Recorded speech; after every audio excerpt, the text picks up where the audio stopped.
उसी को पेश करने के लिए और उस पर बात करने के लिए लोकसभा में भाजपा सरकार के पास एक भी मुस्लिम सांसद नहीं है। जिस वक्त, मैं लोकसभा कह रहा हूं, सुना करिए, जिस वक्फ बिल को मुस्लिम महिलाओं को हक दिलाने वाला बताया जा रहा है, उसे संसद में पेश करने वाली पार्टी के पास न तो राज्यसभा में, न लोकसभा में, न देश की किसी विधानसभा में एक भी मुस्लिम महिला सदस्य नहीं।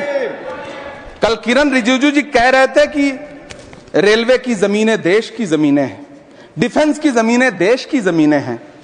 हां मंत्री जी, हैं, बिल्कुल हैं। ये जो वक्फ की जमीनें हैं, ये हमारे पुरखों ने धार्मिक कामों के लिए डोनेट किया है, तो हम भी तो इसी देश के नागरिक हैं, हम भी तो इसी देश के बेटे हैं, तो वक्फ की जमीनें भी तो इसी देश की जमीनें हैं। उनको पराया क्यों बोलते हैं आप? सभापति महोदय अशफाकुल्लाह खान जब फैजाबाद की जेल में फांसी के फंदे पर झूल रहे थे, तो इसी देश की जमीन के लिए झूल रहे थे ना।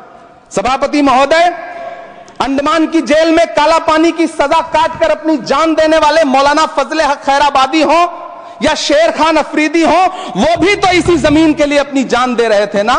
सभापति महोदय, पाकिस्तान के खिलाफ लड़ते हुए अपनी जान देने वाले महावीर चक्र विजेता ब्रिगेडियर उस्मान हो या पाकिस्तान के पैटर्न टैंक उड़ाने वाला परमवीर चक्र विजेता वीर अब्दुल हमीद हो, वो भी तो इसी जमीन के लिए अपनी जान दे रहा था ना। और मंत्री जी, मैं इस सदन में अलग ऐलान ये कहता हूं कि जब भी इस देश की जमीन को लहू की जरूरत होगी, आपसे 2 कदम आगे इमरान खड़ा मिलेगा, ये मैं आपसे यकीन दिलाते हुए कह रहा हूं। सभापति महोदय, मैं सरकार से कहना चाहता हूं, हमसे हमारी इबादत गाहें तो मत छीनिए ना, हमारे घरों पे बुलडोजर तो मत चलाइए ना, हमारी कब्रों में तो हमें सुकून से सोने दीजिए ना। सभापति महोदय, माइनॉरिटी मिनिस्ट्री का बजट कट करके, मुस्लिम बच्चों की स्कॉलरशिप बंद करके अब सरकार कह रही है कि हम वक्फ की आमदनी से गरीब मुसलमानों का भला करेंगे। गुजरात की बेटी बिल्किस के बलात्कारियों की रिहाई के बाद उन्हें माला पहनाने वाली लोगों के नेता ये कह रहे हैं कि यह बिल मुस्लिम महिलाओं को उनका हक दिलाएगा। धन्यवाद मोदी जी, क्या बढ़िया सौगातें मोदी दे रहे हैं आप। पहले हमें गुजराते मोदी दिया, आप सौगाते मोदी दे रहे हैं। लेकिन यह सरकार इतना याद रखे कि इसी ठसक के साथ देश की संसद में सीए का कानून भी लाया गया था और कहा गया था बड़े बड़े भाषण देकर के कि पड़ोसी देशों से हिंदू भाइयों को ला करके यहां नागरिकता दी जाएगी। लेकिन मैं आपके संज्ञान में लाता हूं सर कि पिछले इतने दिनों में इनसे नागरिकता लेने के लिए 2000 व्यक्ति भी नहीं आए, जबकि इसके उलट इन्हीं की सरकार में पिछले 10 साल में 15 लाख से ज्यादा भारतीयों ने भारत की नागरिकता छोड़ करके दूसरे देश में जाकर के बस गए। यह हुआ उस कानून का अंजाम। सभापति महोदय, इसी तरह की जिद के साथ किसानों के खिलाफ भी कानून लाए गए थे। जिस तरह आज वक्फ के फायदे गिनाए जा रहे हैं, उसी तरह से किसानों को भी कृषि कानूनों के फायदे गिनाए गए थे। लेकिन अंजाम क्या हुआ? 700 किसानों की शहादत लेने के बाद सरकार को अन्नदाता किसानों के सामने घुटने टेकने पड़े और कृषि कानून वापस लेने पड़े। जिल्ले इलाही, जमहूरियत जो है वो नफरत और ठसक से नहीं चलती है, अकड़ से नहीं चलती है, उसमें सबकी हिस्सेदारी जरूरी है। कल देश के माइनॉरिटी मिनिस्टर ने लोकसभा में खड़े होकर एक शेर सुनाया था कि मुझसे कोई बदगुमान न हो, तो मैं उन्हें एक शेर सुनाना चाहता हूं कि मैं आज जद पे हूं तो इतना खुशगुमान न हो, मैं आज जद पे हूं तो इतना खुशगुमान न हो, चिराग सबके बुझेंगे हवा किसी की नहीं।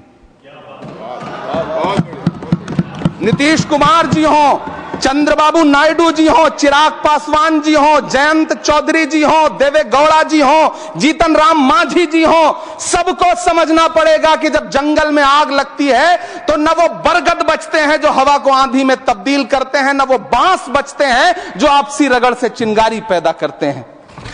सभापति महोदय, जब देश को मनमोहन सिंह साहब जैसा काबिल प्रधानमंत्री मिलता है तो देश को आरटीआई जैसा एक्ट मिलता है, सेज जैसा एक्ट मिलता है, मनरेगा जैसा एक्ट मिलता है, लिबरलाइजेशन मिलता है, राइट टू एजुकेशन मिलता है, नेशनल फूड सिक्योरिटी एक्ट मिलता है।